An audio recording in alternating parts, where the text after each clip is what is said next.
Live divine பயில்வதற்காக நம் அனைவரையும் இந்த இணையதளத்தின் மூலம் ஒருங்கிணைத்து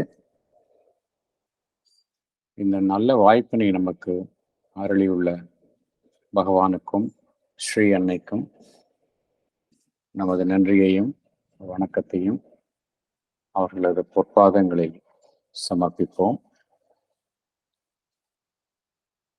இத்தருணத்தில் நம் மனதில் எழும் ஒவ்வொரு எண்ணத்தையும், இங்கு நாம் பேசும் ஒவ்வொரு வார்த்தையையும் அவர்களுக்கு காணிக்கையாக சமர்ப்பிப்போம். அனைவருக்கும் மாலை வணக்கம். இப்பொழுது லைவ் டிவைன்ல நாம் புக் 2 சாப்டர் 7 பார்த்து கொண்டிருக்கின்றோம். அதனுடைய தலைப்பு the knowledge and the ignorance. இந்த சாப்டர்ல எது குறித்து பகவான் விளக்குகின்றார் என்றால், எல்லாமே அந்த சச்சிதானந்தாவினுடைய வெளிப்பாடாக இருக்கும் இந்த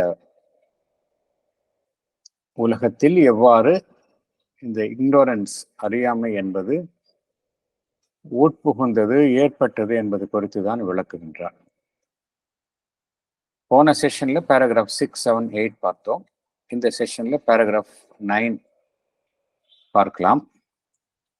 போன செஷன்ல என்ன பார்த்தோம் என்பதை சற்று நினைவு கூறலாம்.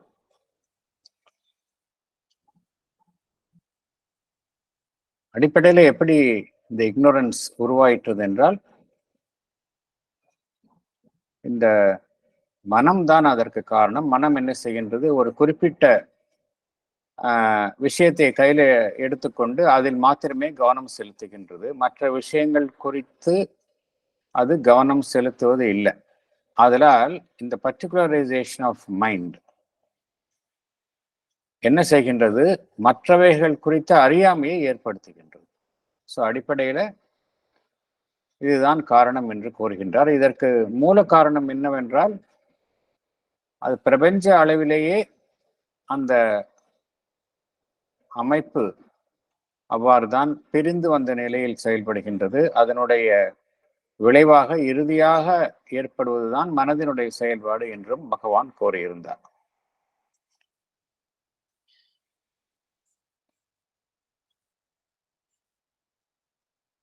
எப்படி இந்த அமைப்பு அறியாமை என்பது உள் புகுந்தது?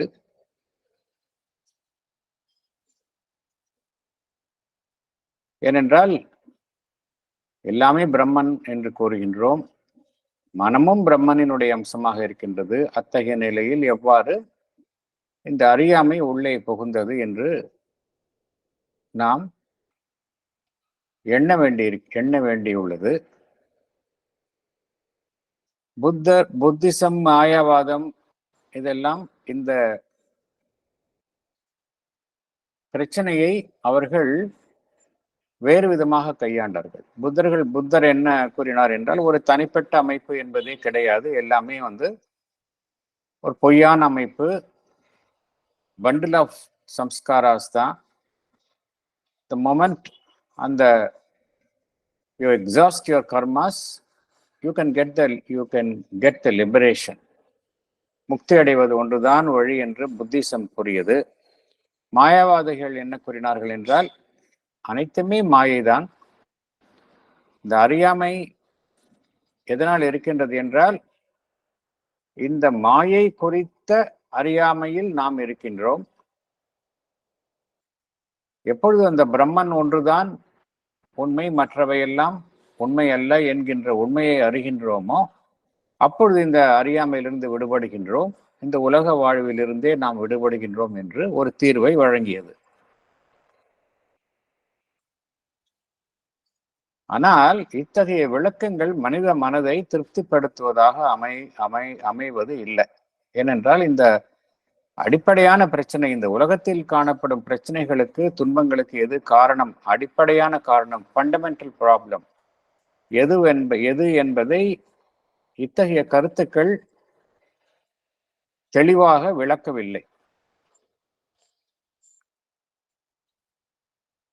மேலும் எந்த அடிப்படையில் அவர்கள் இந்த கருத்தை கூறினார்களோ அந்த அடிப்படை எல்லாமே வந்து ஒரு தவறான அடிப்படைகள் மேலில் தவறான அனுமானங்கள், ராங் அசம்ஷன்ஸ், அதன் பெயரில் எழுப்பப்பட்டன.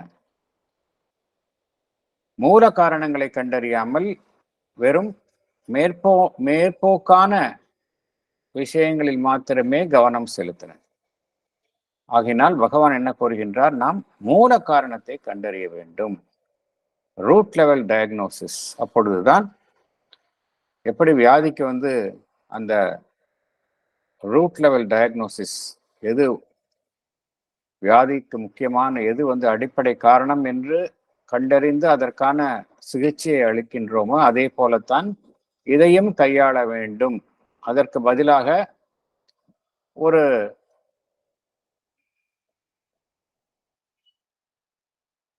அந்த பிரச்சனையே இல்லை என்று புறந்தள்ளுவதோ அல்லது தனிப்பட்ட மனிதன் என்பதே பொய் என்று புறந்தள்ளுவதோ எதற்கு ஒப்பாகும் என்றால், பகவான் என்ன கூறுகின்றார்? இவையெல்லாம் வந்து எப்படி வந்து ஒரு நோயாளிக்கு வந்து ஒரு உடலில் ஒரு பகுதி பாதிக்கப்பட்டிருந்தால் அதற்கு மூல காரணத்தை கண்டறிந்து அதை குணப்படுத்தாமல் பாதிக்கப்பட்ட இடத்தையே துண்டித்து விடுவதோ அல்லது அந்த நோயாளியையே இல்லை என்று போகச் செய்வதோ என்பது போன்ற ஒரு மூர்க்கத்தனமான செயலுக்கு ஒப்பாகும் என்று கூறுகின்றார். ஆகினால் மனிதன் என்பவன் சிந்திக்கும் ஒரு அமைப்பு. அவன் அனைத்திற்கு பின்னால் உள்ள உண்மைகளை கண்டறிய விரும்புகின்றான். ஒரு பொருள் இருக்கின்றது, அதனுடைய பொருளினுடைய ஒரு அடிப்படை அம்சம் என்பதை மனிதனுடைய மனம் உணர்ந்திராவிடினும் அந்த பொருள் குறித்த மேற்புற குணாதிசயங்கள் குறித்து ஒரு மனித மனம் அறிந்து வைத்துள்ளது. ஆகையினால் மனித மனம் வந்து என்ன செய்கின்றது? தன்னுடைய இந்த உண்மையை கண்டறியும் இந்த முயற்சியை அது தொடர்ந்து செய்து கொண்டே இருக்கின்றது. எதுவரைக்கும் இந்த மனித மனதினுடைய முயற்சி தொடரும் என்றால், எப்பொழுது இறுதியாக அது உண்மையை கண்டறிகின்றதோ அது வரையில் அந்த மனிதனுடைய மனம் என்ன செய்யும் என்றால், தன்னுடைய எல்லைகளை விஸ்தரித்து கொண்டே செல்லும் என்று பகவான் கூறுகின்றார். மனிதனுடைய புத்தி, இன்டலெக்ட் என்பது எப்பொழுது அது திருப்தி அடையும் என்றால், ஒரு உண்மையை கண்டறிவதில் மாத்திரம் அது நின்று விடாது. அது எல்லைகளை விஸ்தரித்து கொண்டே போய் இறுதியாக அனைத்திற்கும் அடிப்படையாக உள்ள உண்மையை கண்டறியும் பொழுதுதான் அதனுடைய அந்த தேடுதல் என்பது நிறைவேறும் என்று பகவான் குறிப்பிடுகின்றார். அது எந்த நிலையில் அந்த மனதினுடைய அந்த தேடுதலை கொண்டு போய் சேர்க்கும் என்றால், ஆரம்ப நிலையில் அது வந்து ஒரு அறிவு சார்ந்த தேடுதல், இன்டெலெக்சுவல் பர்சியூட் அதுவாக இருந்தாலும், இறுதியில் என்ன நடக்கும் என்றால் பகவான் என்ன கூறுகின்றார்? இறுதியில் இந்த மனித மனம் தன்னுடைய எல்லைகளை கடந்து செயல்படுதல், தன்னை மீறி தன்னுடைய வரம்புகளை மீறி செயல்படுதல் என்பது எதில் கொண்டு போய் அந்த மனித மனதனுடைய தேடுதலை சேர்க்கும் என்றால், ஆரம்பத்தில் இருக்கக்கூடிய அந்த இன்டெலெக்சுவல் பர்சியூட், அறிவுபூர்வமான தேடுதல் என்பது அந்த அறிவுபூர்வமான அந்த இன்டெலெக்சுவல் நாலேஜ், புத்தியின் அடிப்படையில் செயல்படும். பின்பு என்ன நடைபெறும் என்றால், அந்த தேடுதல் ஒரு ஆன்மீக ஞானமாக இறுதியில் அந்த தேடுதலை அந்த இடத்தில் கொண்டு போய் சேர்க்கும் என்று பகவான் குறிப்பிடுகின்றார். இறுதியில் இந்த இன்டெலெக்சுவல் நாலேஜ் அதற்கு பதிலாக இன்ட்யூட்டிவ் நாலேஜ் அது செயல்பட ஆரம்பித்து விடும் என்று பகவான் குறிப்பிடுகின்றார். இது எப்பொழுது சாத்தியம் என்றால், மனித மனம் ஒரே ஒரு விஷயத்தை அறிந்து கொண்டவுடன் அந்த இடத்திலேயே நின்று விடாமல் தன்னுடைய எல்லைகளை விஸ்தரித்து கொண்டே சென்றால் இறுதியில் என்ன நடைபெறும் என்றால், அந்த அறிவினுடைய செயல்பாட்டிற்கு பதிலாக அந்த ஆன்மீக ஞானம் செயல்பட ஆரம்பித்துவிடும். அப்பொழுது உண்மை புரியும் என்று பகவான் விளக்குகின்றார். பகவான் என்ன கூறுகின்றார்? அந்த அது வந்து அது வரையில் அவசரப்பட்டு எந்த முடிவுக்கும் வந்துவிடக்கூடாது என்று பகவான் குறிப்பிடுகின்றார். ஏனென்றால் பகவான் என்ன கூறுகின்றார்? மனிதனுடைய மனம் என்பது வெவ்வேறு தளங்களை கொண்டதாக இருக்கின்றது. நாம் அறிந்துள்ளோம். Higher mind, illumined mind, intuitive mind, overmind என்றெல்லாம் பகவான் கோரியுள்ளார் மனிதனுடைய வெவ்வேறு தளங்களை. என்ன கோருகின்றார்? அவ்வாறு நாம் விஸ்தரித்து கொண்டே செல்லும் பொழுது அந்த உயர் தளத்தில் அந்த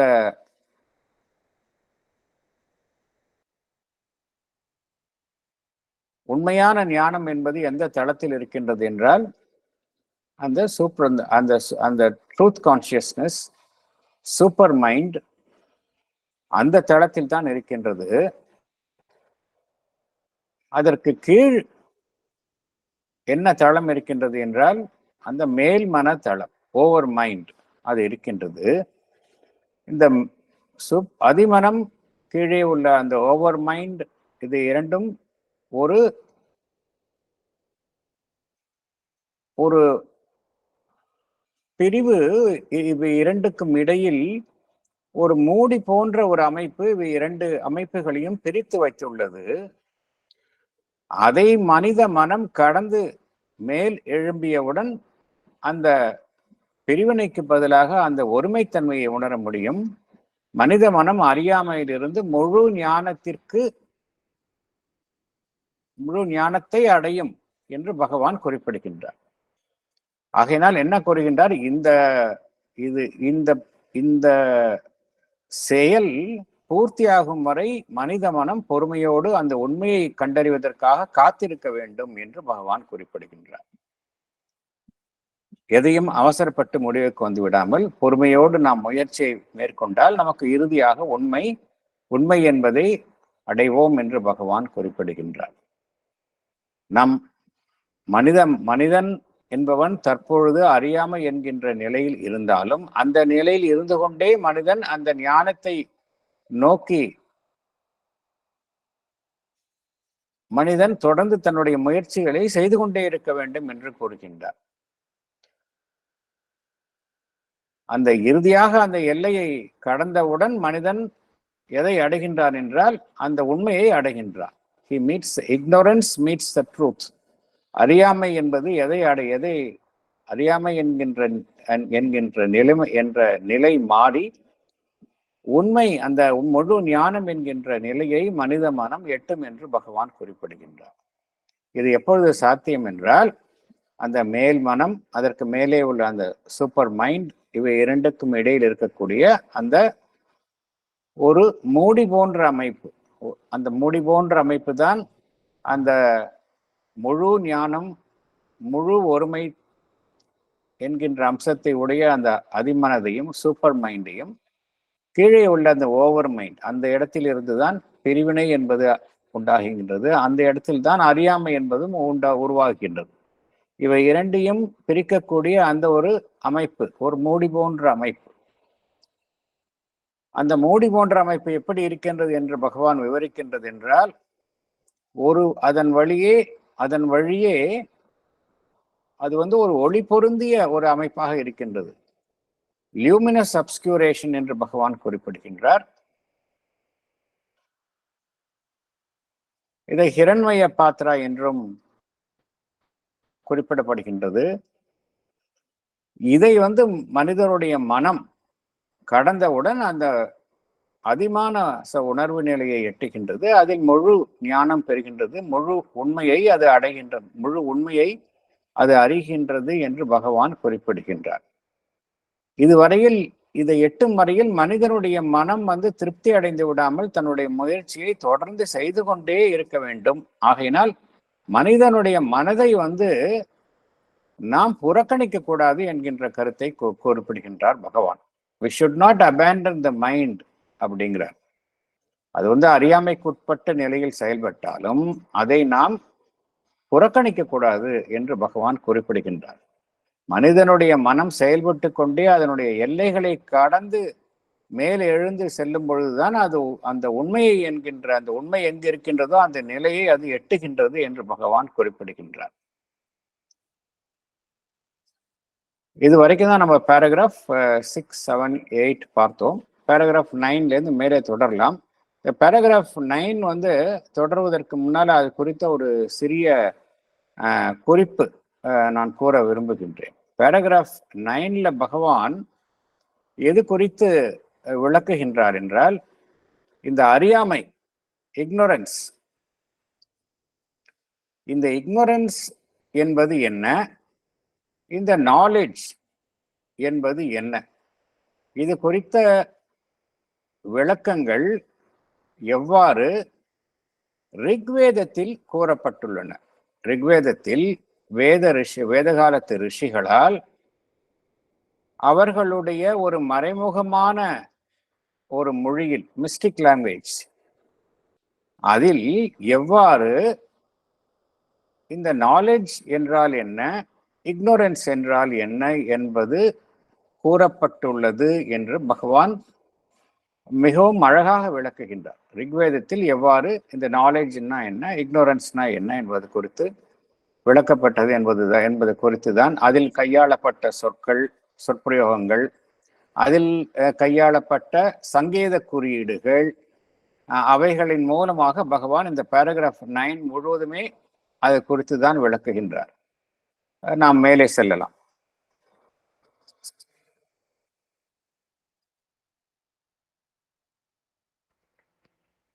Book 2, Chapter 7, The Knowledge and the Ignorance. Paragraph 9.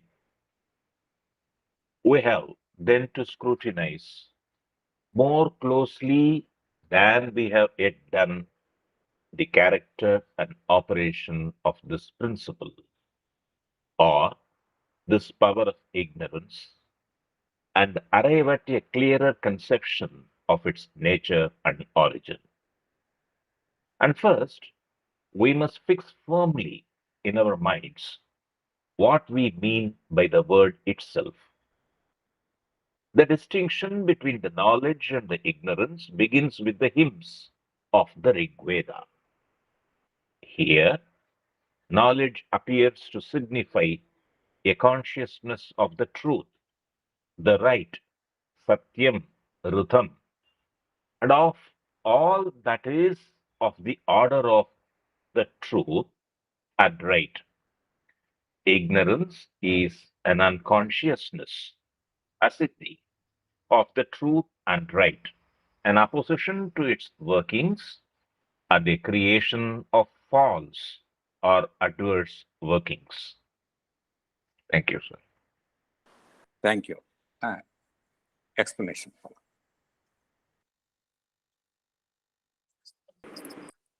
Explanation.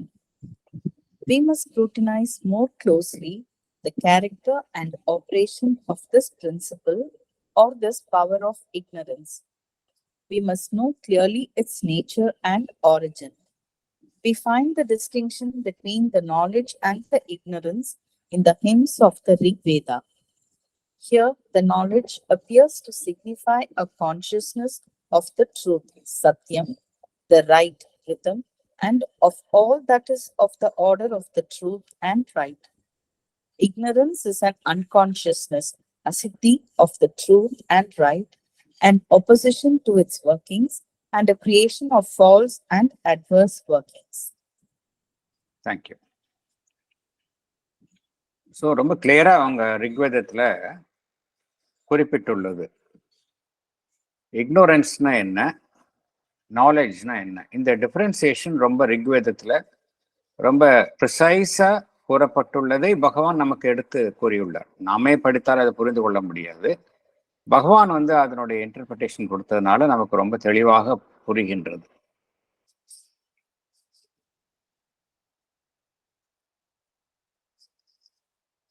என்ன கூறுகின்றார் பகவான்? நாம் அந்த என்ன காரணத்தினால நம்ம இந்த உலகத்தில் செயல்பாடுகள் எல்லாமே அறியாமை என்கின்ற ஒரு சக்தியினால் அதன் சக்தியின் வசத்தில் அனைத்துமே நடக்கின்றன. என்ன காரணத்தினால்?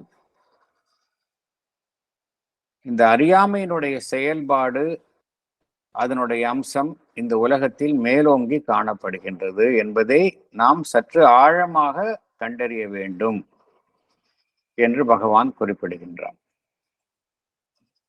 பகவான் இதை எவ்வாறு கூறுகின்றார்? பவர் ஆஃப் இக்னோரன்ஸ் என்று கூறுகின்றார். அந்த இக்னோரன்ஸ் வெறும் அறியாமை இல்லை, ஒரு அது அறியாமை என்கின்ற ஒரு சக்தி. அந்த சக்தியினுடைய விதிதான் இந்த உலகத்தில் செயல்படுகின்றது. அதனுடைய அம்சம்தான் இங்கு மேலோங்கி செயல்படுகின்றது. அது அதனுடைய உண்மையிலேயே அதனுடைய தன்மை என்ன, அது அதனுடைய மூலம் என்ன, இதை நாம் ஆழமாக கண்டறிய வேண்டும் என்று பகவான் கோருகின்றார். இங்கிலீஷ்ல நம்ம இக்னோரன்ஸ் சொல்றோம், தமிழ்ல அறியாமை என்கின்ற கூறுகின்றோம், அஞ்ஞானம் என்று கூறுகின்றோம். அதுக்கு நிறைய ஈக்குவலண்ட் வேர்ட்ஸ் நம்ம சொல்லலாம். ஆனா உண்மையிலேயே என்ன அந்த இக்னோரன்ஸ் என்றால் என்ன? அதுக்கு சரியான மீனிங் எது அப்படின்னா, இங்க கூறப்படுகின்ற அந்த ரிக்வேதம், இதில் கூறப்படுகின்ற அந்த பொருள் தான் சரியான பொருள்.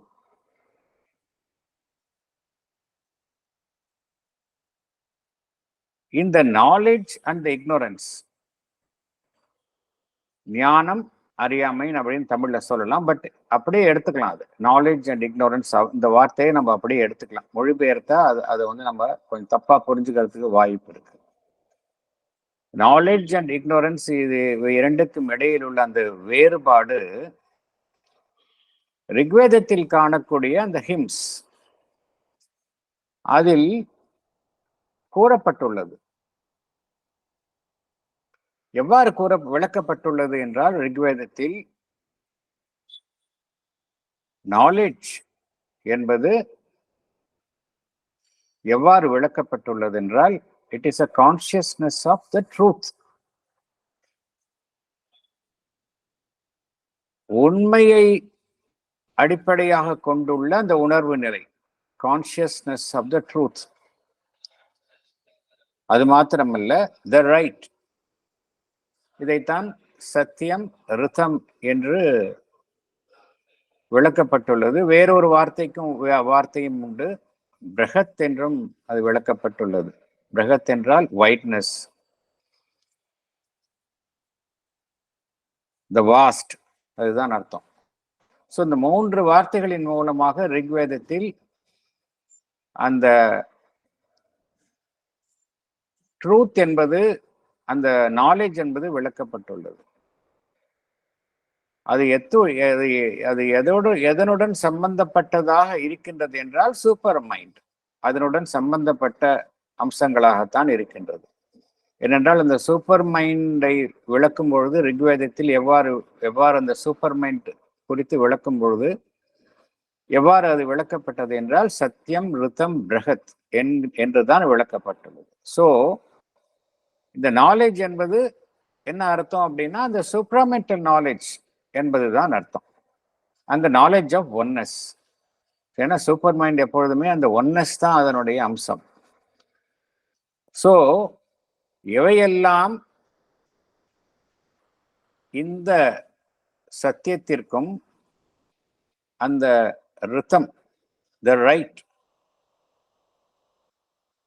இந்த இரண்டு அம்சங்களுக்கு, இந்த இரண்டு அம்சங்களை பொருந்தியவாறு இருக்கின்றதோ அவை எல்லாமே நாலேஜ் அப்படிங்கிறார். Knowledge appears to signify a consciousness of the truth, the right, satyam, rhythm, and of all that is of the order of the truth and right. எவையெல்லாம் அந்த அந்த ட்ரூத் அப்படிங்கிறது சூப்ராமென்டல் ட்ரூத். ரைட் என்பது அந்த அந்த ரிதம், அது நாம் நினைத்து கொண்டிருக்கின்ற அந்த ரைட் அப்படிங்கிறது கிடையாது. எவையெல்லாம் அதற்கு பொருந்தியவாறு இருக்கின்றதோ அவையெல்லாம் நாலேஜ் அப்படிங்கிற. சரி, அப்படின்னா இக்னோரன்ஸ்னா என்ன அப்படின்னா, இக்னோரன்ஸ் என்றால் இது குறித்த உணர்வு நிலை இல்லாமல் இருத்தல், அவ்வளவுதான். அது ignorance is an unconsciousness of truth and right. இதை அசித்தி என்று கூறுகின்றார். சித்தி என்றால் அந்த நாலேஜ், அசித்தி என்றால் இக்னோரன்ஸ். இது எவ்வாறு ரிக்வேதத்தில் கூறப்பட்டது என்றால், இக்னோரன்ஸ் என்பது இட் இஸ் an unconsciousness, அசித்தி. எது குறித்த அந்த அன்கான்சியஸ்னஸ், எது குறித்த அந்த உணர்வற்ற நிலையில் இருப்பது என்றால், எது உண்மையோ எது சரியோ அது குறித்த உணர்வு நிலை இல்லாமல் இருத்தல். ignorance is an unconsciousness of the truth and right. அது மாத்திரமல்ல, பகவான் வேறொரு கருத்தையும் கூறுகின்றார். எவையெல்லாம் அந்த ட்ரூத் அண்ட் ரைட் அதனுடைய செயல்பாட்டுகளுக்கு எதிரானவைகளாக இருக்கின்றதோ, an opposition to its workings. So எவையெல்லாம் எதிரானவைகளாக இருக்கின்றதோ அவைகளும் அறியாமைதான், இக்னோரன்ஸ் தான். மேலும் இவை என்ன, எதை உருவாக்குகின்றன என்றால், ஒரு பொய்யான அல்லது ஒரு எதிர்மறையான செயல்பாடுகளை தோற்றுவிக்கின்றன. இந்த இக்னோரன்ஸ் என்ன செய்கின்றது என்றால், அது அந்த உண்மைக்கும் எது சரியோ அதற்கும் அது குறித்த அறியாமையில் இருக்கின்றது, நம்பர் 1. நம்பர் 2, இந்த உண்மையினுடைய செயல்பாடுகளுக்கும் அந்த எது சரியோ அதனுடைய செயல்பாடுகளுக்கும் எதிராக இருக்கின்றது. அவ்வாறாக இருந்து எந்த விளைவை அது தோற்றுவிக்கின்றது என்றால், it is a creation of false and adverse workings. ஒரு பொய்யான ஒரு எதிர்மறையான வேலைப்பாடுகளை அது உண்டாக்குகின்றது. இப்ப இது தியரிட்டிக்கலா இருக்குது. பிராக்டிக்கலா பார்த்தோம் அப்படின்னா, இந்த உலகத்தில் நடக்கக்கூடிய விஷயங்கள்லாம் என்ன காரணத்தினால அந்த இறையம்சத்திற்கு பொருந்தாத விஷயங்களாக இருக்கின்றன, தீமையான விஷயங்களாக இருக்கின்றன, பொய்மையான விஷயங்களாக இருக்கின்றன என்றால் இந்த காரணத்தினால்தான். இதுதான் காரணம். அடுத்தது போகலாம். We see a reference in Savitri also, sir. The Satyam Rhythm. ஆமா, வருது. ஆமா, இப்ப நான் படிச்சோம் அந்த கடைசியில அந்த இதுல சத்தியம் ரித்தம், அதுல the truth, the vast, அப்புறமா the right அப்படிங்கிற ஒரு அது வரும். அது I think that book of everlasting dayல வரும்னு நினைக்கிறேன். Exactly, if I'm right, இல்லையா? You are absolutely right. 704. ஆமா, I know.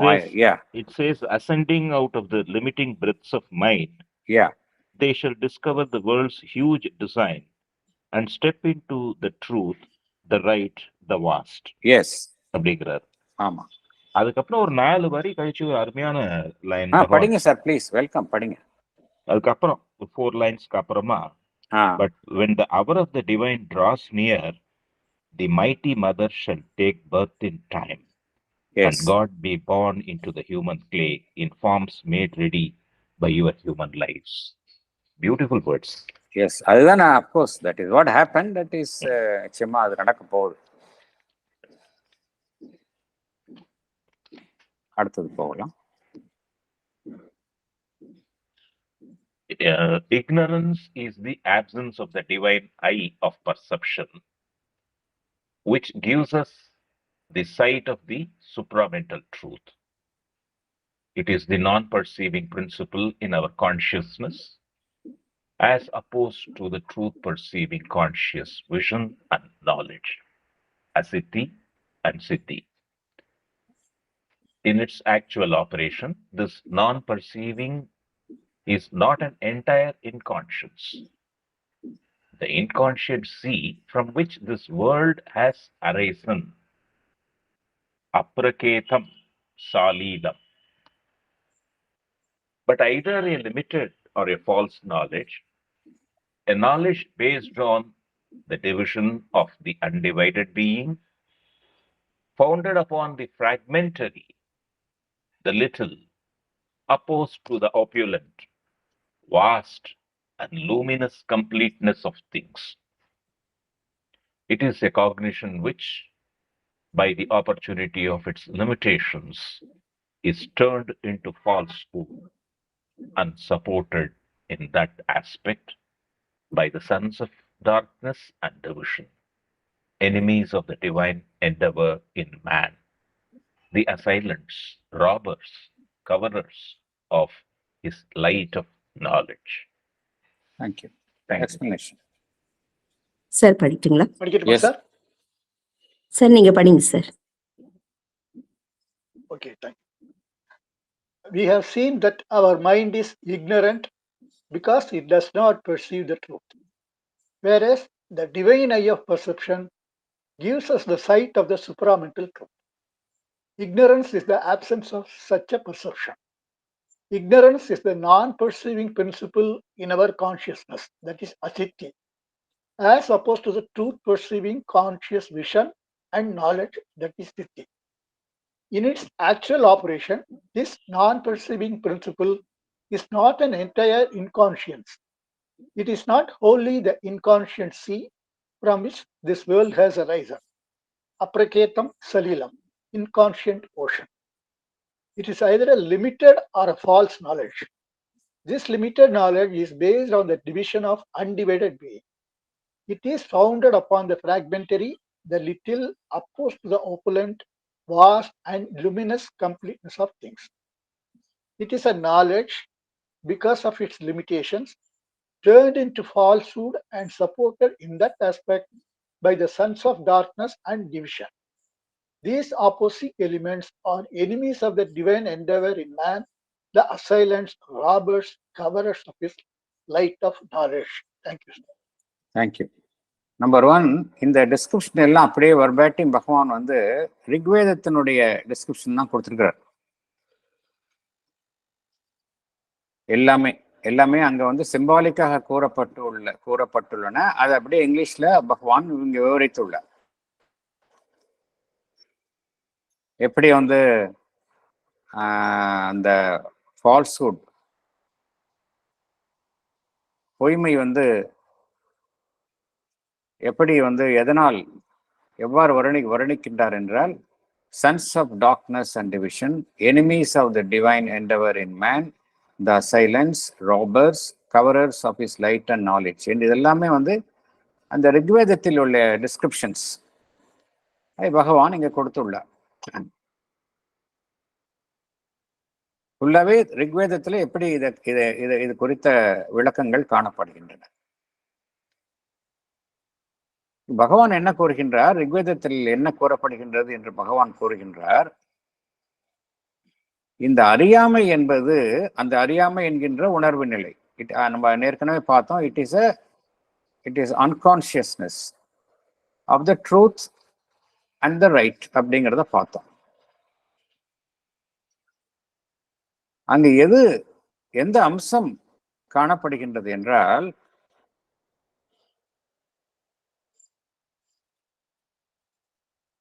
Divine eye of perception. Divine eye of perception அப்படின்னா என்ன அர்த்தம் அப்படின்னா, மனித மனம் ஒரு விஷயத்தை வந்து ஒருவாறு பார்க்கின்றது. மனித மனம் அறியாமைக்குட்பட்டு தான் பார்க்கின்றது. மென்டல் பர்செப்ஷன் எப்படி இருக்கு அப்படின்னா, பகுதியாக இருக்கின்றது, ஃப்ராக்மெண்ட்ரி, பார்ஷியல், எல்லைக்குட்பட்டு இருக்கின்றது. இந்த மென்டல் பர்செப்ஷன் மைண்டோட ஒர்க்கிங்ஸை பத்தி லைஃப் டிவைன்ல நம்ம நிறைய இடத்துல பார்த்துருக்கோம். பகுதியை முழுமையாக அது ஏற்றுக்கொள்கின்றது, எது முழுமையோ அதை அறிய மறுக்கின்றது, பகுதியை மாத்திரம் சேர்த்து கொண்டு ஒரு செயற்கையான முழுமையை உருவாக்குகின்றது. ஆகையினால அந்த மைண்ட் வந்து எப்பொழுதுமே நாலேஜ் என்பது எட்டுவது இல்லை அப்படிங்கிறத பார்த்துருக்கோம். ஆனா அதனால்தான் இக்னோரன்ஸ் ஏற்படுகின்றது. இங்கு எது காணப்படவில்லை என்றால் the divine eye of perception அப்படிங்கிறார். divine eye of perceptionனா என்ன அர்த்தம்? that which perceives the truth, that which perceives the right. அதுதான் divine eye of perception. the oneness, it always sees the oneness. divine eye of perception அப்படிங்கிறது that which sees always the oneness. அந்த சூப்பராமென்டல் truth, அதிமானச உண்மை என்ன என்பதை அது பார்க்கின்றது, அறிகின்றது. அதுதான் divine eye of perception. இது இந்த அறியாமை என்கின்ற அந்த நிலையில் இது காணப்படுவது இல்லை. ignorance is the absence of the divine eye of perception which gives us the sight of the supramental truth அப்படிங்கிறார் பகவான்.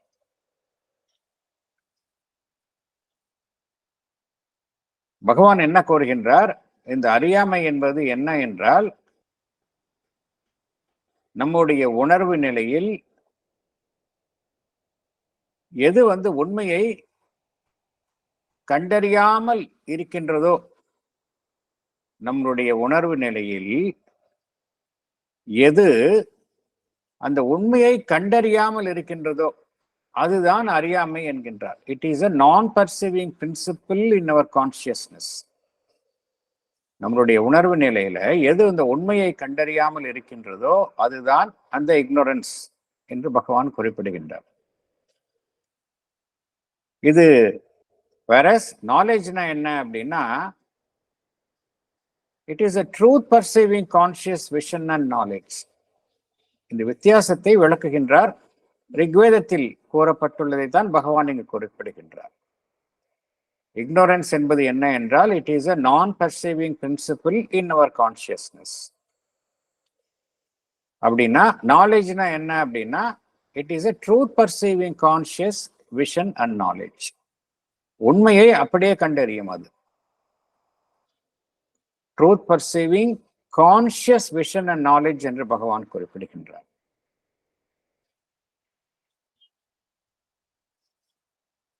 பகவான் என்ன கூறுகின்றார்? இந்த அறியாமை என்பது இந்த விதி செயல்படுகின்றது, இந்த உண்மையை கண்டறியாமல் இருக்கக்கூடிய அந்த செயல்பாடு, அந்த உணர்வு நிலை செயல்படுகின்றது. அவ்வாறு செயல்படும் பொழுது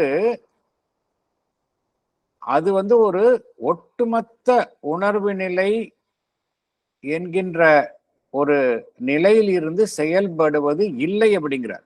தெளிவாக புரிந்து கொள்ள வேண்டும். பகவான் கூறுகின்றத என்ன கூறுகின்றார்? இந்த அறியாமை என்கின்ற நிலையிலிருந்து செயல்படுகின்றோம், உண்மைதான். அது எத்தகைய தன்மையை கொண்டதாக இருக்கின்றது என்றால், நம்முடைய உணர்வு நிலையில் அந்த உண்மையை புரிந்து கொள்ளாத ஒரு அம்சமாக இருக்கின்றது. It is a non-perceiving principle in our consciousness. அதுதான் ignorance. அது ஒட்டுமொத்த முழுமையான உணர்வு நிலை, என்டையர் இன்கான்ஷியன்ஸ், முழுவதுமான ஒரு உணர்வற்ற நிலையில் இருக்கின்றதா என்றால் இல்லை. ஏனென்றால் இந்த ரிக்வேதத்தில் எப்படி கூறப்பட்டுள்ளது என்றால்,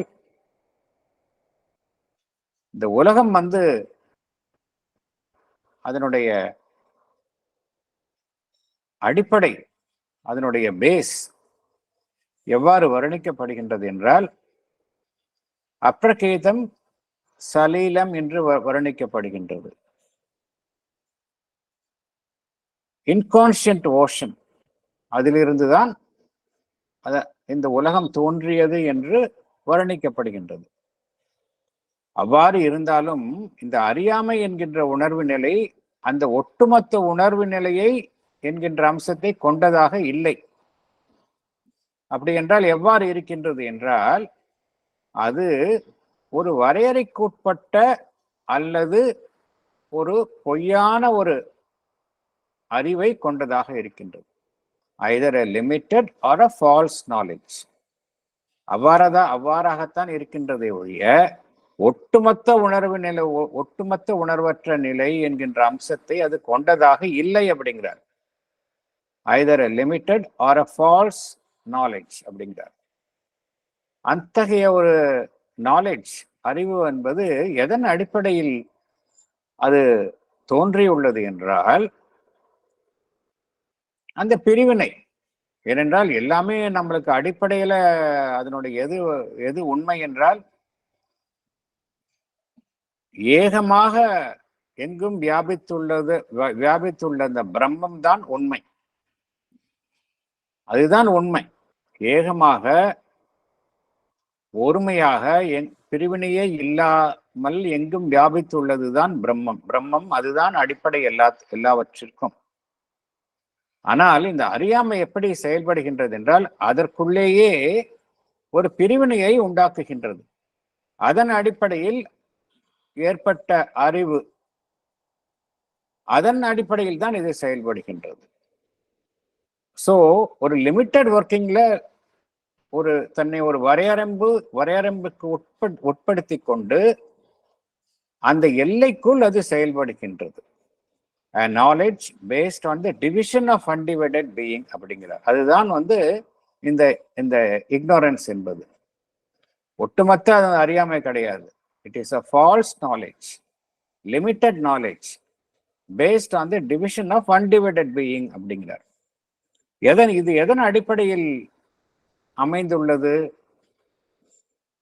இதனுடைய பேஸ் எப்படி இருக்கு அப்படின்னா எல்லாமே பகுதியான உள்ள அமைப்புகள், பிராக்மெண்ட்ரி, குறுகிய அமைப்புகள், த லிட்டில். ஏனென்றால் அந்த சூப்ராமெண்டல் நாலேஜ் என்பது எப்படி இருக்கின்றது? எங்கும் வியாபித்து ஒரு முழுமையான தன்மையுடன் இருக்கின்றது. ஆப்புலண்ட். ஆப்புலண்ட் என்றால் என்ன அர்த்தம்? ஒரு முழுமையாகவும் செழுமையாகவும் உள்ள நிலை. ஆனால் இங்க எப்படி இருக்கு அப்படின்னா பிராக்மெண்ட்ரியா இருக்கு. அங்க வாஸ்ட், எல்லாமே விசாலமான நிலையில் பறந்து விரிந்து இருக்கின்றது. இங்க த லிட்டில்.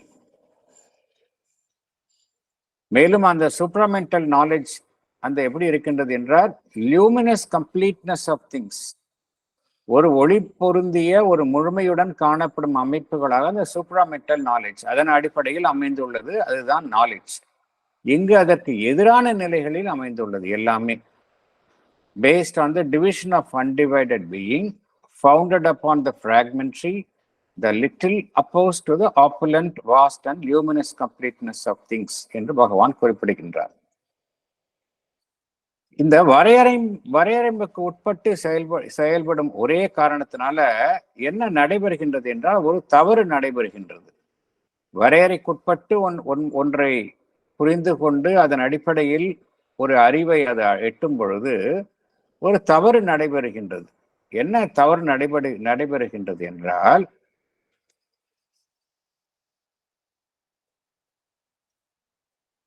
ஒரு பொய்மை உருவாக்கப்படுகின்றது. அந்த வரையறைக்குட்பட்ட ஒரு அறிவு என்பது பொய்மையாக உருமாறுகின்றது. It is turned into falsehood.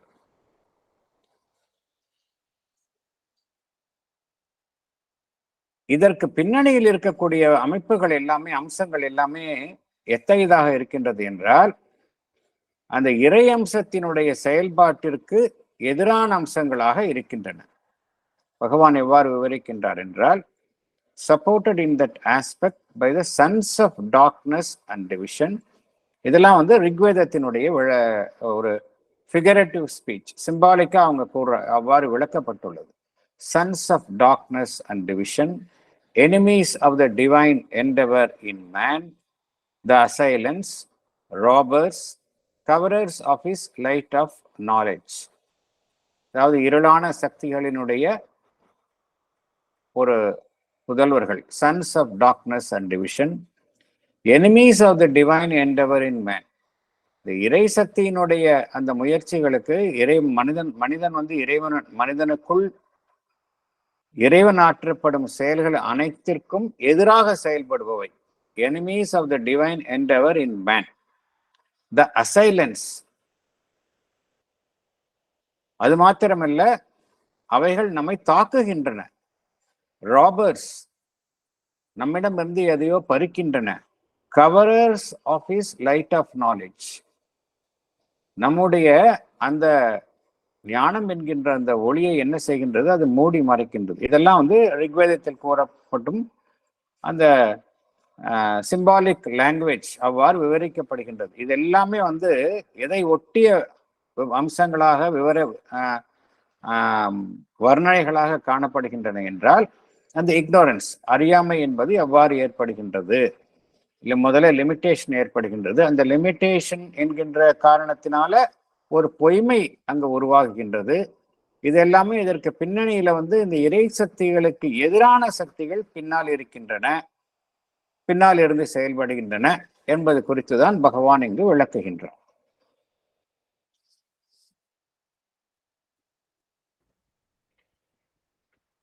It was therefore regarded as an undivine Maya, Adabi Maya, that which creates false mental forms and appearances. And hence, the later significance of this word, which seems to have meant originally a formative power of knowledge, the true magic of supreme mage, the divine magician, but was also used for the adverse formative power of lower knowledge, the deceit, illusion, a deluding magic of the Rakshasa. The divine Maya is the knowledge of the truth of things, its essence, law, operation, which the gods possess, or on which they found their own eternal action and creation. Devanam adabdha vrthani, and their building of their powers in the human being. Thank you. Thank you, sir. Explanation. படிக்கீங்களா sir? Yes, madam. The non-perceiving, that is, as against truth-perceiving principle in our consciousness was therefore regarded as an undivine Maya, that is, Adivi Maya. It is that which creates false mental forms and appearances. This word Maya seems to have originally meant a formative power of knowledge, the true magic of the supreme mage, that is, magician, the divine magician. It was also used for the adverse formative power of a lower knowledge, the deceit, illusion, and deluding magic of the Rakshasa. The divine Maya is the knowledge of the truth of things, its essence, law, operation, which the God possesses. They found their own eternal action and creation, Devana Abhavardhani, the inviolate laws of the working of the gods, on the divine Maya. Also on this, they found their building of their powers in the human being. Thank you, sir. Thank you, madam. Thank you.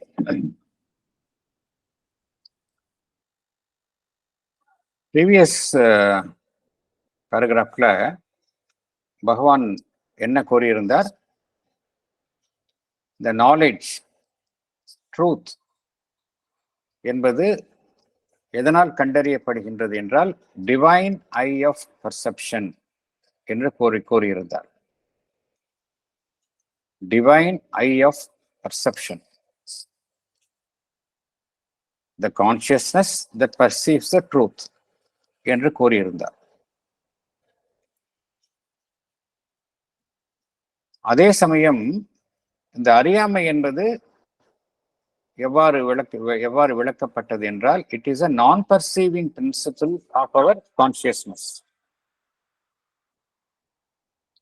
Non-perceiving principles in our consciousness. இந்த non-perceiving principle இருக்கு இல்லையா, that which does not perceive the truth, அதுதான் எவ்வாறாக கருதப்படுகின்றது என்றால் அன்டிவைன் மாயா என்று கருதப்படுகின்றது. உண்மையை கண்டறியாமல் வெறும் அறியாமையிலே இருந்து கொண்டு அந்த பிரிவுபட்ட அம்சங்கள் தான் உண்மை என்று அந்த உணர்வு நிலையிலேயே இருப்பது, அதுதான் அன்டிவைன் மாயா.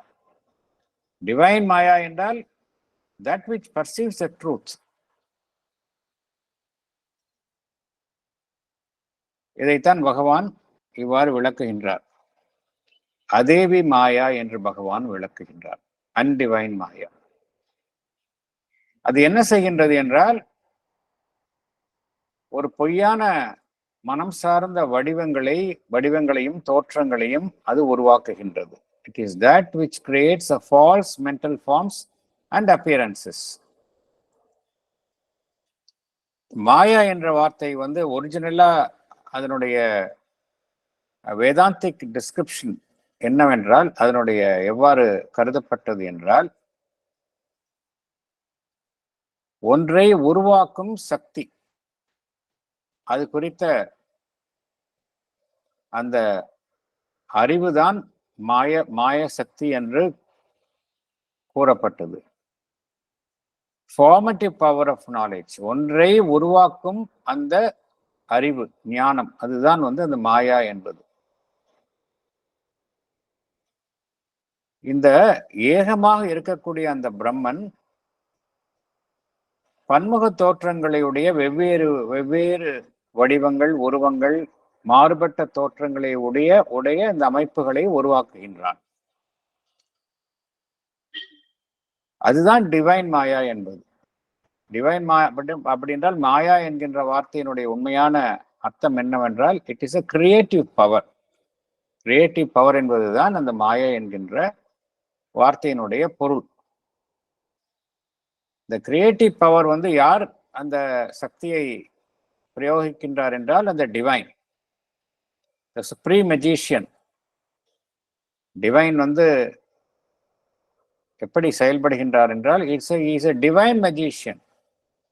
எப்படி, ஏன் டிவைன் மெஜிஷியன் என்று கூறுகின்றார்கள் என்றால், ஏகமாக அம்சங்களற்ற, ஒரு இயக்கங்களற்ற, மாறுபாடு இல்லாமல் ஒரு நிலையில் உள்ள தன்னுடைய அம்சத்தில் இருந்து இவைகளுக்கு எதிரான உருவங்கள், வடிவங்களை உடைய, மாறுதலுக்கு உட்பட்ட பன்முக தோற்றங்களை உருவாக்குதல். ஸோ அது ஒரு அப்பேரண்டா பார்த்தோம் என்றால், ஒரு மேஜிக்கல் ப்ராசஸ், ஒரு மாய வித்தை போன்றுதான் நமக்கு தோன்றுகின்றது. ஸோ இந்த மாயை வித்தையை செய்பவர் யார் என்றால், இந்த divine is a divine magician. அதை குறிக்கும் வண்ணம் தான் அந்த சொல் அதனுடைய ஆரம்பத்தில் அதனுடைய பிரயோகம் அந்த பொருளில் தான் அது செயல்பட்டது. பிற்பாடு இந்த கீழுள்ள அறியாமையில் செயல்படும் ஞானம் அதனுடைய சக்தியாகவும், அதனுடைய சக்தியை குறிக்கும் வண்ணமாகவும் இந்த வார்த்தை, இந்த சொல் பிரயோகப்படுத்தப்பட்டது. ஒரு ஏமாற்று வேலை, ஒரு மாய தோற்றம் என்றெல்லாம் அந்த தெய்வீக சக்திக்கு புறம்பாக உள்ள சக்திகளினுடைய ஒரு ஒரு செயல்பாடு, இவைகளை குறிக்கும் வண்ணமாகவும் இந்த வார்த்தை பிரயோகப்படுத்தப்பட்டது.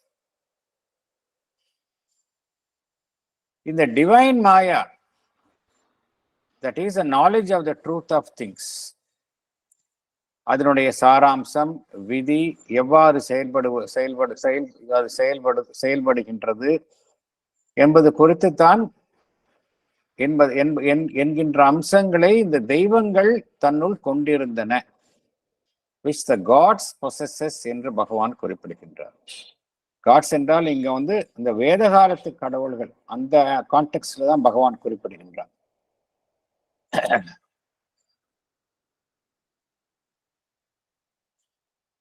இதன் அடிப்படையில் தான் அவைகளினுடைய செயல்பாடுகள், அவைகளுடைய கிரியேஷன்ஸ் எல்லாமே இதன் அடிப்படையில் தான் அமைந்தன. எல்லாமே ஒரு விதி, தீர்மானிக்கப்பட்ட விதி, மாறுதல் அடையாத, மாறுதலுக்கு உட்படாத விதி. The inviolate laws of the working of the gods. இந்த விதியின்படிதான் அனைத்துமே செயல்பட்டன. இந்த டிவைன் மாயா எப்படி செயல்படுகின்றது என்றால் இந்த விதிக்கு உட்பட்டு செயல்பட்டன. ஆனால் அந்த அதேவி மாயா, அன்டிவைன் மாயா அவ்வாறு செயல்படல. அன்டிவைன் மாயா வந்து இந்த adverse power, lower knowledge, deceit, illusion அதன்படி செயல்பட்டன. ஆனா இந்த டிவைன் மாயா அப்படி கிடையாது. டிவைன் மாயா வந்து knowledge of the truth of things, its essence, law, operation which gods possess. இந்த அம்சங்களுக்கு உட்பட்ட விதிகளின் அடிப்படையில் தான் இவைகளினுடைய செயல்பாடு, சாஸ்வதமான செயல்பாடுகள், அதனுடைய சிருஷ்டி எல்லாமே அமைந்தன. எல்லாமே இந்த டிவைன் மாயா அதன் அடிப்படையில் தான் அமைந்தன. இந்த டிவைன் மாயானா என்ன, இந்த லோவர் மாயா அப்படின்னா என்ன அப்படிங்கிறது நம்ம லைவ் டிவைன்ல பார்த்துருக்கோம். சாப்டர் 1ல வந்து நம்ம பார்த்துருக்கோம். இதன் அடிப்படையில் தான் அந்த அவைகளினுடைய சக்திகள் மனிதனுள் செயல்படுகின்றன என்று பகவான் குறிப்பிடுகின்றார். ஸோ இந்த ரெண்டு விஷயங்கள் பகவான் குறிப்பிடுகின்றார். ஒன்று அந்த ஹையர் மாயா, த டிவைன் மாயா, மற்றொன்று இந்த லோவர் மாயா. இந்த டிவைன் மாயா எதனுடன் சம்பந்தப்பட்டு இருக்கின்றது என்றால் the perceiving consciousness, the knowledge, supramental knowledge அதனுடன் சம்பந்தப்பட்டு இருக்கின்றது. த அன்டிவைன் மாயா எதனுடன் சம்பந்தப்பட்டு இருக்கின்றது என்றால் தி இக்னோரன்ஸ், நான் பர்சீவிங் கான்சியஸ்னஸ் இதனுடன் சம்பந்தப்பட்டு இருக்கின்றது. இவ்வாறு தான் அந்த வேத காலத்துல வந்து இதை வந்து வகைப்படுத்தினார்கள். அதற்காகத்தான் பகவான் இந்த விளக்கத்தை நமக்கு தருகின்றார். அடுத்தது போலாமா நம்ம? சார் ஒரு கிளாரிபிகேஷன் கேட்கலாமா சார்? சொல்லுங்க சார். இது வந்து இப்போ டிவைன் மாயானுடைய கிரியேஷன் மேனிஃபெஸ்டேஷன் சார், மேனிஃபெஸ்டேஷன் தானே? மேனிஃபெஸ்டேஷன் ரியல் அப்படிதானே நம்ம பார்த்துருக்கோம் இல்லையா? ஆமா, அது டிவைன் மாயா அப்படிங்கிறது the one which creates many out of it. அதுதான் divine Maya. the one, the Brahman which creates many out of it. அதுதான் வந்து டிவைன் மாயா. ஏன் நீங்க உங்க கேள்வியில எதுக்காக நீங்க இந்த கேள்வி கேட்குறீங்க அப்படின்னா, அந்த மாயா அப்படிங்கிறதுனால அந்த மாயா என்கின்ற சொல் வந்துள்ளது. வேறஸ் டிவைன் மேனிஃபெஸ்டேஷன் அப்படிங்கிறது ட்ரூத் ஆச்சு அப்படிங்கிறது கேட்குறீங்க. அதுக்கு தான் பகவான் விளக்கி விட்டார். மாயா என்கின்ற சொல்லுக்கு என்ன அர்த்தம் அப்படின்னா, it is the formative power of knowledge. ஒன்றை உருவாக்கும் ஒரு சக்தி தான் மாயை என்று அந்த வேதாந்திக் டெக்ஸ்ட்ல அவ்வாறு தான் கூறப்படுகின்றது. மாயை என்றால் என்ன அர்த்தம் அப்படின்னா, ஒரு சிருஷ்டிக்கும் சக்தி அப்படிங்கிற அர்த்தத்துல தான் வந்து மாயை என்கின்ற சொல் வந்து அங்கு அந்த பொருள்ல தான் அது வந்து பிரயோகப்படுத்தப்பட்டுள்ளது. பிற்காலத்துல அந்த மாயா என்பது பகவான் என்ன கூறுகின்றார், இட் அக்வயர்டு பெஜோரேட்டிவ் சென்ஸ் அப்படின்னு பகவான் கூறுகின்றார். பெஜோரேட்டிவ் சென்ஸ்னா என்ன அர்த்தம் அப்படின்னா, ஒரு உயர்ந்த நோக்கத்தில் அதை உயர்ந்த ஒரு பொருளின் அடிப்படையில அதை புரிந்து கொள்ளாமல் அதோடைய நெகட்டிவ் ஆஸ்பெக்ட்ல அதை புரிந்து கொள்ளுதல்.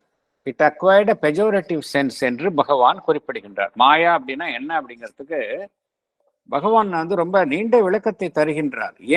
ஏன்னா அந்த ப்ராப்ளமே அந்த மாயாங்கிற வார்த்தையில தான் ப்ராப்ளம் ஆச்சு. இல்யூஷனிசம், உலகம் என்பது மாயை அப்படிங்கிறதுலாம் வந்து என்ன காரணம்னா, அதனாலதான் இப்ப உங்களுடைய கேள்வியும் அதன் அடிப்படையில் தான் வந்துள்ளது. ஏன்னா டிவைனோட கிரியேஷன் வந்து மேனிஃபெஸ்டேஷன் தானே, ஏன் இங்க டிவைன் மாயா என்று கூறப்படும் அதுதானே கேக்குறீங்க. That is why you are asking that question இல்லையா? அதுதான் காரணம். அப்போ அது இல்யூஷன் இல்ல, இல்யூஷன் அர்த்தம். It is not illusion. அது என்ன அர்த்தம்னா, மாயா என்றால் என்ன அப்படின்னா, it is a formative self conception of the eternal. பகவான் எவ்வாறு விளக்குகின்றார் என்றால், மாயா வந்து நான் படிக்கிறேன் அதோட மாயா அப்படின்னு நீங்க since you have asked this question, I'll read out Sri Aurobindo's explanation. Thank you, Maya, there are two aspects of the Maya. The formative self-conception of the eternal. The formative self conception of the eternal. அந்த பரம்பொருள் தன்னிலிருந்து ஒன்றை உருவாக்குவதை குறிக்கும் அம்சமாக கருதப்படுவதுதான் மாயா என்பது. There are 2 aspects அப்படிங்கிறார். அப்புறம் என்ன சொல்றாரு, என்ன கூறுகின்றார், மாயா signifying originally in the Veda comprehensive and creative knowledge, wisdom that is from of old. இது ஒரிஜினல் மீனிங் இதுதான். மாயா signifying originally in the Veda comprehensive and creative knowledge, wisdom that is from of old. இது original meaning. பிற்பாடு என்ன ஆயிடுச்சு அப்படின்னா, afterwards taken in its second and derivative sense, cunning, magic, illusion. So original meaning அதுதான். அதே கருத்து தான் இங்கேயும் கூறுகின்றார் பகவான், இல்லையா? அதே சேம் ஃபேக்ட் தான் இங்கே ரிப்பீட் பண்றார். பிற்காலத்தில் அது அதனுடைய லோவர் ஆஸ்பெக்ட்ஸ்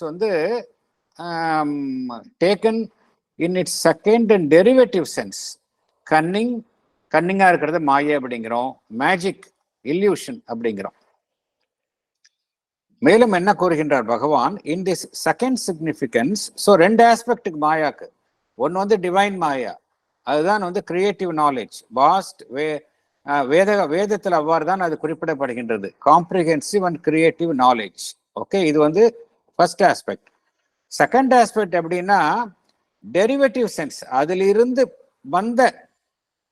அதிலிருந்து தோன்றிய வேறொரு அர்த்தம். என்ன அர்த்தம்? cunning, magic and illusion. In the second significance, it can really be appropriate only to the workings of the lower nature, apara prakriti. Lower நேச்சருடைய ஒர்க்கிங் எல்லாமே இதற்கு இணையா இதனுடன் பொருத்தி பார்க்கப்பட்டது. which has put behind it the divine wisdom and is absorbed in the experiences of the separative ego. புரியுதுங்களா? So Bhagavan மேலும் பகவான் மாயை என்றால் என்ன என்பதை விளக்குகின்றார். Maya in its original sense meant a comprehending and containing consciousness capable of embracing, measuring and limiting and therefore formative. So இப்படிலாம் பண்ணிதான் ஒன்றை உருவாக்குகின்றது. It is that which outlines, measures out, molds forms in the formless, psychologizes and seems to make knowable the unknowable, geometrizes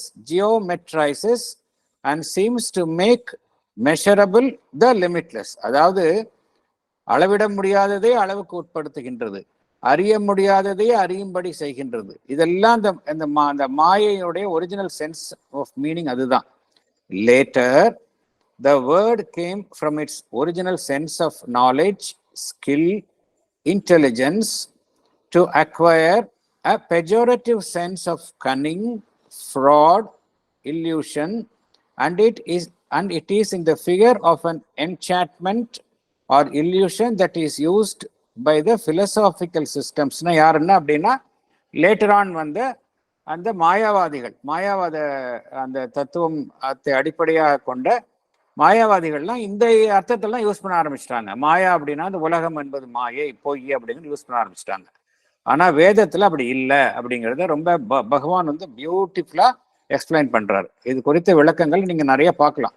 இதோட original இதெல்லாம் எங்க பகவானுடைய letters and யோகால இருக்கு. ரொம்ப எக்ஸாஸ்டிவா கொடுத்துருக்கீங்க சார். ஏன்னா நம்ம தெரிஞ்சுக்கணும். ஏன்னா நம்ம மாயா அப்படிங்கிற வார்த்தை அடிக்கடி கேட்கிறோம். உண்மையிலேயே அதுக்கு மீனிங் என்ன? Having come to Sri Aurobindo and Mother, we should know what is Maya. Otherwise, the popular usage number will be carried away. Thank you, sir. அப்போ இந்த மாயானுடைய அந்த ஒரிஜினல் சென்ஸ், பாசிட்டிவ் சென்ஸ்ல பார்க்கும்போது இந்த மாயன் சிவிலைசேஷன், இந்த மெக்சிகோ அது அது வேற வந்து அது அந்த வேற அது original வேற அது principle. அது that has got nothing to do with that. ஆ, அது வேற இது வேற. ஓ இல்ல, அது ஒரிஜினல் அர்த்தத்துல தான் வர மாதிரி இருக்கு, அதனால கேட்டேன். ஏன்னா அது இல்ல அதை எல்லாமே பத்தி எனக்கு தெரியாது. ஆனா அது வேற இது வேற. இங்க வந்து இந்த வேதிக் டெக்ஸ்ட்ல என்ன மாயா என்பது குறிப்பிடப்படுகின்றது, அப்படிதான் இங்க கூறப்படுகின்றது. இந்த மாயன் சிவிலைசேஷன். ஏன்னா நான் எங்கேயோ இதே கேள்வியை வந்து வேற யாரோ இடத்துல இந்த ஷர்பிந்தோனியன் இதுல தான் நான் கேட்டிருக்கேன். அப்ப it was clarified that has got nothing to do with this. That was அதுதான் நான் கேள்விப்பட்ட மாதிரி. இன்னும் பேகா இருக்கு என்னுடைய மெமரியில. Somebody clarified that it is not the same. That much I know. Okay, thank you very much sir. அதுல என்ன சொன்னாங்க, உலகம் அழிய போகுது அப்படின்னா ஒரு காலத்துல சொல்லிட்டு இருந்தாங்க. இந்த மாயன் கேலண்டர் அப்படிம்பாங்க. அதுல வந்து ஞாபகம் இருக்கு அவங்களுக்கு, அந்த இயர் 2000 சம்திங் அப்போலாம் இந்த இந்த இது மாதிரி ஒரு பரவலான ஒரு கருத்துக்கள்லாம் அப்போது பேசப்பட்டது. Okay sir. ஒரிஜினலா பட் அந்த சிவிலைசேஷன் வந்து பாசிட்டிவ் ஆஸ்பெக்ட்ஸ் இருந்தது. நீங்க மாஸ்டர்டமஸ் மாதிரி. அது தெரியல. இது சரி, மாயா அப்படிங்கிற வார்த்தை எப்போ அப்படின்னா வேதிக் கான்டெக்ட்ல, வேதாந்திக் கான்டெக்ட்ல அது வந்து சரியாகத்தான் அது கையாளப்பட்டது. லேட்டர் ஆன் தான் அது வந்து தப்பா புரிஞ்சுக்கிட்டாங்க. Later but this is original meaning. Maya அப்படின்னா இட் இஸ் a பாசிட்டிவ் தான் அது. Okay, thank you sir. Rangarajan sir. Yes sir. Sir, இந்த ஒரு ஃபியூ இயர்ஸ்க்கு முன்னாடி அப்போகாலிப்ஸ்ன்னு ஒரு படம் வந்து எடுத்தாங்க சார். அது மாயன் சிவிலைசேஷன் எப்படி வரப்போறது அப்படிங்கிறத அப்படின்னு சொல்லிட்டு அதை. ஆனால் அது நீங்கள் சொன்ன மாதிரி அதுக்கு சம்மந்தமே கிடையாது சார். அந்த படம் அப்போகாலிப்ஸ்ங்கிற படம் வேர்ல்டு முழுவதும் கனாபின்னான்னு ஓடிட்டு சார். அதை பார்த்தீங்கன்னா அதோட ஃபர்ஸ்ட் சீனும் கடைசி சீனும் நீங்கள் சொன்ன மாதிரி உலகம் எப்படி அழிய போகிறது, அப்புறம் புது உலகம் எப்படி வருங்கிறது. பட் அது வந்து மாயாவுக்கும் இதுக்கும் சம்மந்தம் இல்லை சார். அது ஒன்றா நம்ம மொஹஞ்சதோரோ ஹரப்பா அப்படிங்கிறதுலேருந்து தான் நம்ம இந்தியன் சிவிலைசேஷன்லாம் வந்தது அப்படிலாம் சொல்லுவாங்க பாருங்க சார். அதே மாதிரி அது வந்து அந்த மாயன் சிவிலைசேஷன் மாயாவுக்கும் அதுக்கும் சம்மந்தமே கிடையாது. கரெக்ட். அதான் அப்போகாலிப்ஸ் அதெல்லாம் வந்து நிறைய concepts. Apocalypse, new world, millennium, அதெல்லாம் பகவான் யூஸ் பண்ணிருக்காரு இல்லையா? 2 பேராகிராஃப் முன்னாடி பார்த்துருக்காங்க. அதெல்லாம் வந்து புதிய உலகம் தோன்றுகின்றது. அதெல்லாம் வந்து அவங்க வந்து ஃபிகரேட்டிவா எப்படி திங்க் பண்ணாங்க அப்படின்னா, என்ன அதை ஒரு ப்ராடா என்ன அவங்க எல்லாம் மீன் பண்றாங்க அப்படின்னா, இந்த உலகம் இப்பொழுது இருக்கிற நிலையிலே இருக்காது, we will find a new world. அது வந்து வேத அவங்க எல்லாம் சொன்னாங்க. அவங்களுடைய everything arose out of the human aspiration towards better things. Basically நம்ம புரிஞ்சுக்கணும், everything arose out of the human aspiration towards better things. அதை வெவ்வேறு விதமாக அவர்கள் எதை சார்ந்திருக்கின்றார்களோ அதன் அடிப்படையில் விவரித்தார்கள். அப்போகாலிப்ஸ் அப்படின்னு சொன்னாங்க, மிலேனியம் அப்படின்னு சொன்னாங்க, நியூ வேர்ல்ட் அப்படின்னு சொன்னாங்க. பட் எக்ஸாக்டா என்ன அப்படிங்கிறது பகவான் கூறினார் இல்லையா? எக்ஸாக்டா இதெல்லாம் வந்து ப்ரிசைஸா சொல்லல. பட் ப்ரிசைஸா என்ன அப்படின்னா சூப்ராமெண்டல் வேர்ல்டு தான் precise. That is a new world. Thank you sir. Thank you very much. Very clear sir. Thank you chairman sir. Thank you Rangaraj sir.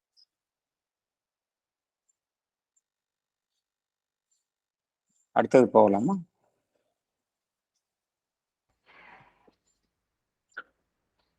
This idea of the Vedic mystics can, in a more metaphysical thought and language, be translated into the conception that the ignorance is in its origin a dividing mental knowledge, which does not grasp the unity, essence, self-law of things in their one origin and in their universality, but works rather upon divided particulars, separate phenomena, partial relations, as if they were the truth. We had to cease, or as if they could really be understood at all without going back behind the division to the unity, behind the dispersion to the universality. Thank you. Explanation. Yes. Master, the idea of ignorance and knowledge was expressed by Vedic rishis in their mystic language. In a more philosophical language, we can say that ignorance is in its origin a dividing mental knowledge. It does not grasp the unity, essence, self-law of things in their one origin and in their universality.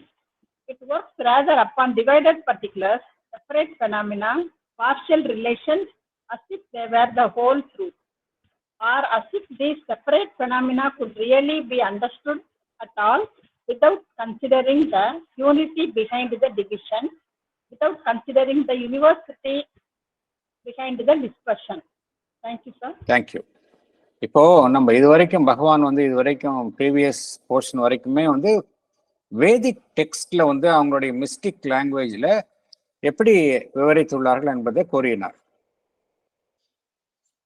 So அது வந்து ஒரு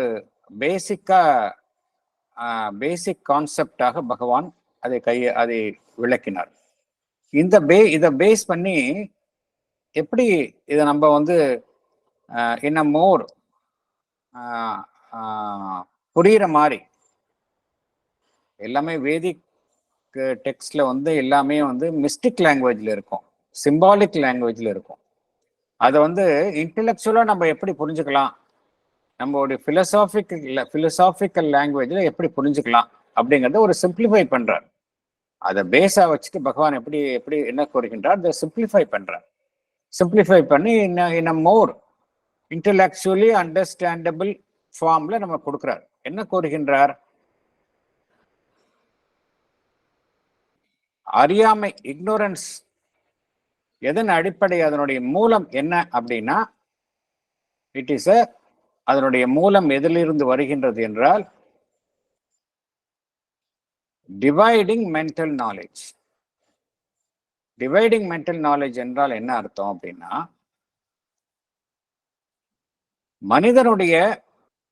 மனதினுடைய செயல்பாடு, மனம் சம்பந்தப்பட்ட அந்த புத்தி, அதனுடைய செயல்பாடு, அதனுடைய அறிவு எதன் அடிப்படையில் செயல்படுகின்றது என்றால்,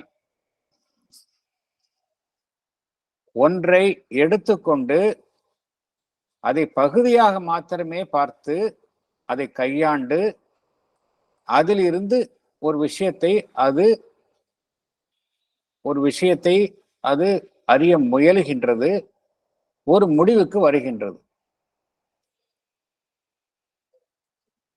பகுதியை மாத்திரமே அது கையில் எடுத்துக்கொள்கின்றது, முழுமையை அது மறந்து விடுகின்றது. இதுதான் வந்து டிவைடிங் மென்டல் நாலேஜ். இதை பத்தி பகவான் வந்து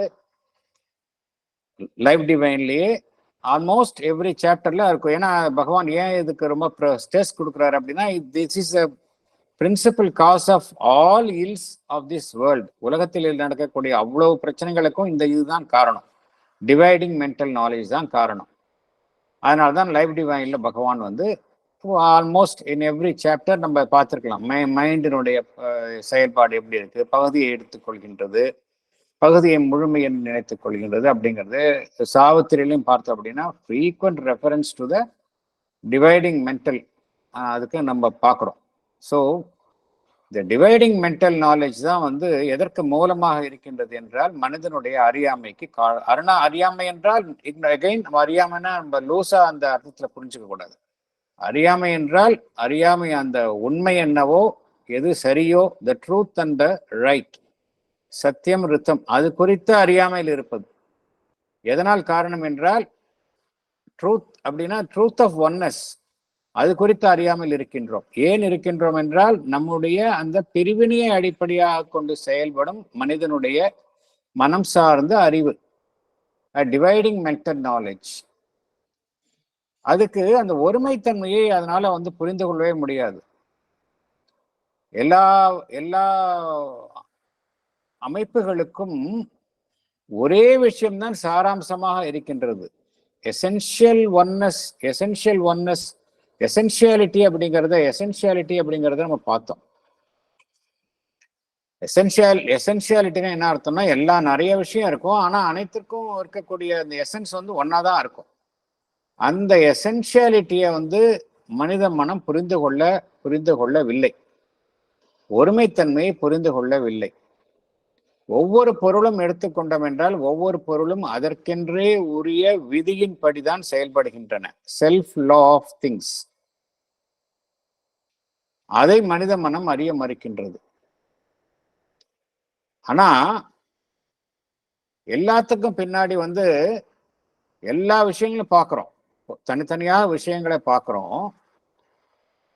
தனித்தனியான விஷயங்களை பல்வேறு விஷயங்களை இந்த உலகத்தில் பார்க்கின்றோம். அந்த விஷயங்களில் மாத்திரமே நாம் லயித்து அதிலேயே தங்கி விடுகின்றோம்.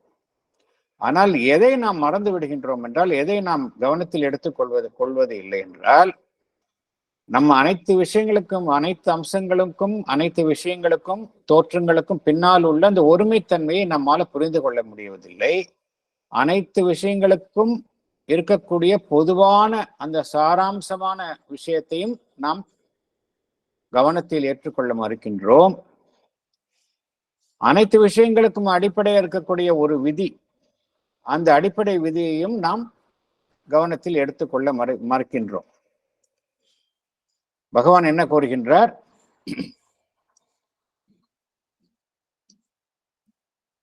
Ignorance is in its origin a dividing mental knowledge அப்படிங்கிறார், which does not grasp the unity, essence, self-law of things in their one origin. எல்லாத்துக்கும் ஒரே ஆரிஜின் தான், in their one origin and in their universality. ஒரு விஷயம் தனியா இருக்கிறது இல்லை. ஒரே விஷயம் நம்ம தனித்தனியா பார்க்கிறோம், பட் தனியா எதுவுமே இருக்கிறது இல்லை.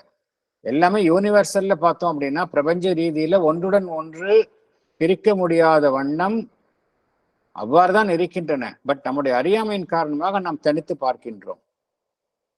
மூலம் ஏகமாக இருக்கக்கூடிய ஒன்றுதான் மூலம். அனைத்து விஷயங்களும் பிரபஞ்ச ரீதியாக ஒன்றுடன் ஒன்று இணைந்துள்ளன. இதை நாம் மனிதனுடைய அந்த பிரிவினைக்குட்பட்ட மனம் அறியவில்லை என்று பகவான் குறிப்பிடுகின்றார். எல்லாமே தனியான விஷயங்கள், டிவைடட் பர்டிகுலர்ஸ், தனித்தனியாக செயல்பாடுகள், பகுதி பகுதியான ஒன்றுக்கும் மற்றொன்றுக்கும் இடையே அமைந்துள்ள பகுதியான அந்த தொடர்புகள், இவைகளை மாத்திரமே மனித மனம் கையில் எடுத்துக் கொள்கின்றது. இவைகளைத்தான் அது முழு உண்மை என்பது போல் அது கையாளுகின்றது. என்ன இதுல ஒரு பியூட்டி அப்படின்னா, இந்த பகுதியான விஷயங்களை எடுத்துக்கொண்டு அதுதான் முழு உண்மை என்று மனித மனம் நம்புகின்றது. இந்த தனியான உண்மையிலேயே எதை மனித மனம் புரிந்து கொள்ள மறுக்கின்றது என்றால், தனித்தனியாக இருக்கக்கூடிய விஷயங்களை நம்மால புரிந்து கொள்ளவே முடியாது. அனைத்திற்கும் பின்னால் உள்ள அந்த ஒருமைத்தன்மையை உணராமல் தனித்தனியான விஷயங்களை தனியே புரிந்து கொள்ள முடியாது. அதே போல அவைகளுக்கு இடையே உள்ள அந்த பிரபஞ்ச ரீதியான அந்த தொடர்பை நாம் அறியாமல் தனியாக புரிந்து கொள்ள முடியாது. இந்த விஷயத்தை மனித மனம் அறியாமல் இருக்கின்றது. அதுதான் மனிதனுடைய மனம் இவ்வாறு தான் செயல்படுகின்றது. அடுத்தது போகலாம்.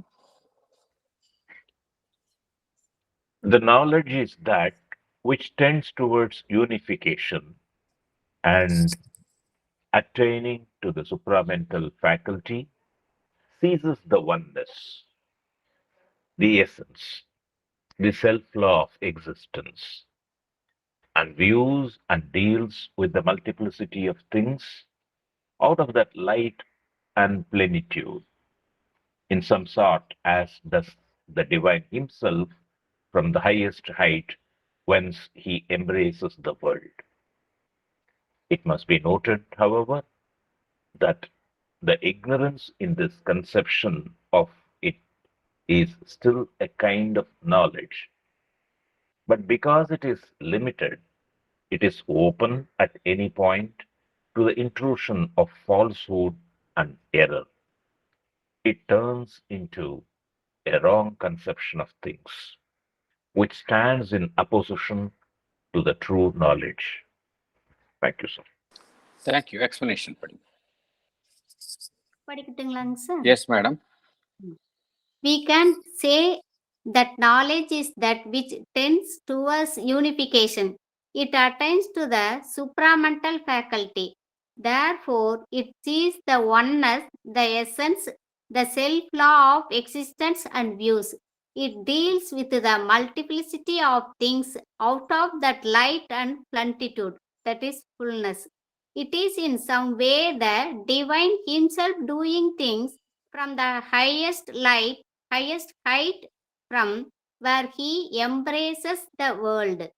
However, it must be noted that ignorance in this conception is still a kind of knowledge, but because it is limited, it is open at any point to the instruction of falsehood and error. It turns into a wrong conception of things which stands in opposition to the true knowledge. நன்றிங்க sir. Thank you. இப்போ ignorance பற்றி பார்த்தோம். Previous portion of the பேராகிராஃபில் ignorance எப்படி செயல்படுகின்றது அப்படிங்கிறத பார்த்தோம். Knowledge எப்படி செயல்படுகின்றது என்றால் அது அந்த ஒருமைத்தன்மை, யூனிஃபிகேஷன், அதை நோக்கி செல்கின்றது. அதுதான் அந்த நாலேஜ் என்பது. அது அதிமானச உணர்வு நிலையை தன்னுள் கொண்டதாக இருக்கின்றது. நாலேஜ் என்றாலே பகவான் இங்கே குறிப்பிடுவது அந்த சூப்ராமெண்டல் நாலேஜ் தான். சூப்ராமெண்டல் நாலேஜ் அதைத்தான் குறிப்பிடுகின்றார். It attains to the supramental faculty அப்படிங்கிறார்.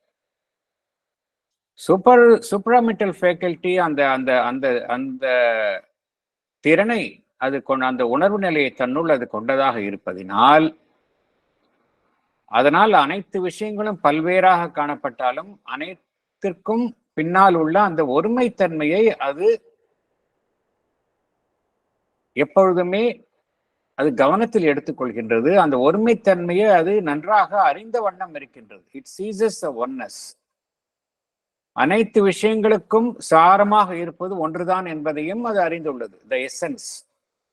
அதே போல செல்ஃப் லா ஆஃப் எக்ஸிஸ்டன்ஸ், ஒவ்வொரு விஷயமும் பார்த்தோம் அப்படின்னா அதற்கென்று பிரத்யேகமாக ஒரு விதியின் அடிப்படையில் செயல்படுகின்றது. ஆனால் எல்லாமே பிரபஞ்ச ரீதியில் இருக்கக்கூடிய ஒரு பொதுவான அமைப்புக்குள் தான் இருக்கின்றன என்பதையும் அது அறிந்து வைத்துள்ளது. அதுதான் நாலேஜ் என்பது. இதன் அடிப்படையில் தான் அது பன்முக தோற்றங்களை பன்முக தோற்றங்களாக உடைய இந்த அமைப்புகளை இந்த வெளிச்சத்திலும் இந்த ஒரு முழுமையான ஒரு நிலையில் இருந்துதான் அது பார்க்கின்றது. பிளெனிட்யூட் என்று பகவான் குறிப்பிடும். பிளெனிட்யூட் அப்படின்னா ஃபுல்னஸ், பார்ஷியலா கிடையாது. பார்ஷியலா இக்னோரன்ஸ் தான் பார்ஷியலா பகுதியாக ஒன்றை கையில் எடுத்துக்கொண்டு அது செயல்படுகின்றது. இந்த நாலேஜ் எப்படி செயல்படுகின்றது என்றால் இட் ஃபங்க்ஷன்ஸ் இன் பிளெனிட்யூட், ஃபுல்னஸ்ல அது செயல்படுகின்றது. பல்வேறு விஷயங்களை பார்த்தாலும் அது எல்லாமே அந்த புதிய வெளிச்சத்தின் கீழ் தான், தனியாக ஒவ்வொன்றையும் அது பார்ப்பது இல்லை. இது பகவான் என்ன கூறுகின்றார்?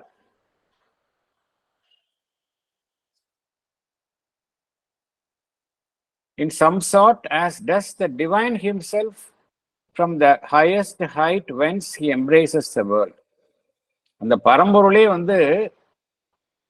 ஒரு அனைத்திற்கும் மேலான ஒரு இடத்திலிருந்து அனைத்தையுமே அது அனைத்தையும் தழுவிய நிலையில் செய்வது போல் இதனுடைய செயல்பாடு அமைந்துள்ளது. சூப்ராமெண்டல் நாலேஜ் அதனுடைய அடிப்படையில் நடைபெறும் செயல்பாடுகள் எல்லாமே பார்த்தோம் அப்படின்னா எவ்வாறு காணப்படுகின்றது என்றால் it is as if the divine himself from his highest height acting, அவ்வாறு தான் காணப்படுகின்றது. இந்த இக்னோரன்ஸ் குறித்து பகவான் ஒரு குவாலிஃபை பண்றார். இக்னோரன்ஸ் என்பது ஏற்கனவே பார்த்தோம். இக்னோரன்ஸ் என்பது முழுமையான இக்னோரன்ஸ் கிடையாது அப்படிங்கிறத நம்ம ஏற்கனவே பார்த்தோம். நம்ம அப்ரகேதம் சலீலம், it is not only the inconscience from which the world has arisen அப்படிங்கிறத பார்த்தோம். உலகம் அடிப்படையில் இன்கான்ஷியன்ட் ஓஷன் என்றுதான் ரிக்வேதத்தில் குறிப்பிடப்படுகின்றது. அப்ரகேதம் சலீலம் அது அல்ல. ஒட்டுமொத்த இன்கான்ஷியன்ட் உணர்வற்ற நிலையும் தன்னுள் கொண்டதாக இருப்பது அல்ல அறியாமை என்பது. அறியாமை என்பது என்னவென்றால் பகவான் இங்க குவாலிஃபை பண்றார். என்ன குவாலிஃபை பண்றார் அப்படின்னா அதுவும் ஒரு வகை ஞானம்தான், ஆனால் அது ஒரு எல்லைக்குள் செயல்படும் ஞானம் அப்படிங்கிறார். It is a limited knowledge. Limited நாலேஜா இருப்பதுனால, அது இன்ஃபினிட் நாலேஜா இருந்ததுன்னா அது வந்து சேஃப். லிமிட்டட் நாலேஜா இருக்கிறதுனால என்ன ஆகுது அப்படின்னா, அது it is always open to attacks. இப்போ நம்ம ஃபார் எக்ஸாம்பிள் ஒரு இன்ஃபினிட்டா இருக்கக்கூடிய ஒருவர் வந்து சர்வ வல்லமை பொருந்தியவராக இருப்பார் இல்லையா? இன்ஃபினிட்டாக இருப்பவர் அப்படின்னா அவருக்கு வெளியில எதுவுமே கிடையாது, எல்லாத்தையும் தன்னுள் கொண்டவராக இருக்கின்றார். அவரை எதுவுமே யாருமே எதுவும் பண்ண முடியாது. இன்ஃபினிட்டாக இருப்பவர். ஃபைனைட்டாக லிமிட்டடாக இருப்பவர் பார்த்தோம் அப்படின்னா is always open to attacks. அதே போல ஒரு லிமிட்டுக்குள்ளே செயல்படும் அந்த நாலேஜ் எப்படின்னா it is always open to the attacks. எவையெல்லாம் தாக்குகின்றன என்றால் பொய்மையும் பிழையும் தாக்குகின்றன. Because it is limited, it is open at any point to the intrusion of falsehood and error என்று பகவான் குறிப்பிடுகின்றார். எல்லாத்தையும் அது தப்பா புரிஞ்சுக்குது அப்படிங்கிறார். It turns into a wrong conception of things which stands in opposition to the true knowledge. இது உண்மையான ஞானத்துக்கு எதிராக இது செயல்படுகின்றது என்று குறிப்பிடுகின்றார். ஸோ இந்த பேராகிராஃப் ஃபுல்லாவே பகவான் ஃபர்ஸ்ட் பார்ட்ல நாலேஜ்னா என்ன, இக்னோரன்ஸ்னா என்ன என்பது குறித்து வேத காலத்து ரிஷிகள் அவர்களுடைய அந்த மிஸ்டிக் லாங்குவேஜ்ல எப்படி விளக்கியிருந்தார்கள். அப்புறம் பகவான் இந்த லாஸ்ட் போர்ஷன் ஆஃப் த பேராகிராஃப்ல in a more philosophical language புரிந்து கொள்ளும் வண்ணம் என்ன என்பதை விளக்கியுள்ளார். ஸோ இக்னோரன்ஸ்னா என்ன, நாலேஜ்னா என்ன, இது குறித்த ஒரு பேரலாக ஒரு விளக்கத்தையும் நாம் கண்டிருக்கின்றோம். அது என்னன்னு யாராவது கூற முடியுமா? பேரலா இந்த நாலேஜுக்கு இக்னோரன்ஸ்னு என்ன, அதுவும் வந்து வேதாந்திக் ட்ரூத் தான். அது நம்ம அடுத்த பேராகிராஃப்ல பார்க்க போறோம்.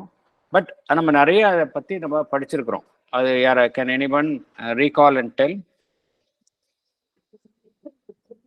வித்யா அவித்யாவா சார்? எக்ஸாக்ட்லி. அது வந்து ஈஷா உபனிஷத்துல இதே கருத்தை தான் வித்யா அவித்யா என்று கூறுகின்றார்கள். வித்யா என்றால் நாலேஜ் ஆஃப் ஒன்னஸ், அவித்யா என்றால் ignorant ஆஃப் ஒன்னஸ். ஈஷா உபனிஷத்துல கூறப்படுகின்றது. அது மாத்திரமல்ல, அங்கு என்ன கூறப்படுகின்றது என்றால் அந்த வித்யா, அந்த நாலேஜ் ஆஃப் ஒன்னஸ்க்கு வந்து எப்படி ஒருவர் செல்ல வேண்டும் என்றால் ஃபர்ஸ்ட்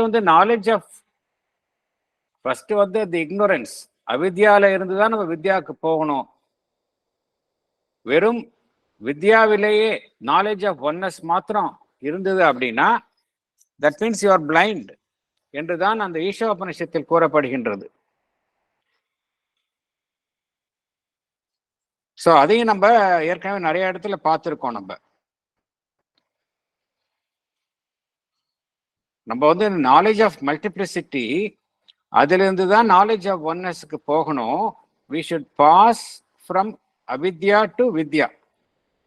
அப்பதான் வந்து நமக்கு வந்து இந்த நம்ம நாலேஜ் வந்து ட்ரூவா இருக்கும் என்பது பத்தி கூட நம்ம பார்த்துருக்கோம் நிறைய. இந்த கருத்து வந்து நம்ம லைஃப் டிவைன்ல நிறைய தடவை பார்த்துருக்கோம். வெறும் வித்யாலவே வெறும் நாலேஜ் ஆஃப் ஒன்னஸ் மாத்திரமே நம்ம அதுதான் உண்மை என்று இருந்தோம் என்றால் அது வந்து ஒரு பிளைண்ட்னஸ் என்றுதான் உபநிடத்தில் கூறப்படுகின்றது. வெறும் நாலேஜ் ஆஃப் ஒன்னஸ் இந்த வித்யாவிலே இருந்துட்டு அவித்யா என்பதை நாம் கருத்தில் கொள்ளாமல் இருந்தால் it is equivalent to blindness. அது எவ்வாறு கூறப்படுகின்றது என்றால், எப்படி அவித்யால இருக்கிறவங்க வந்து பிளைண்ட்னஸ்ல இருக்காங்களோ, வெறும் வித்யாவிலே இருப்பவர்கள், அதாவது வெறும் நாலேஜ் ஆஃப் ஒன்னஸ் அதுதான் உண்மை, இந்த நாலேஜ் ஆஃப் த மெனி வந்து பொய் என்று கூறுபவர்கள் இன்னும் கிரேட்டர் பிளைண்ட்னஸ் என்றுதான் அங்கே கூறப்படுகின்றது. இதை வந்து நம்ம பேராகிராஃப் 11ல நம்ம பார்க்கலாம். தேங்க்யூ. வேற எதுவும் கருத்துக்கள் இல்லை அப்படின்னா நம்ம we can close the session. Thank you very much for patiently handling my question.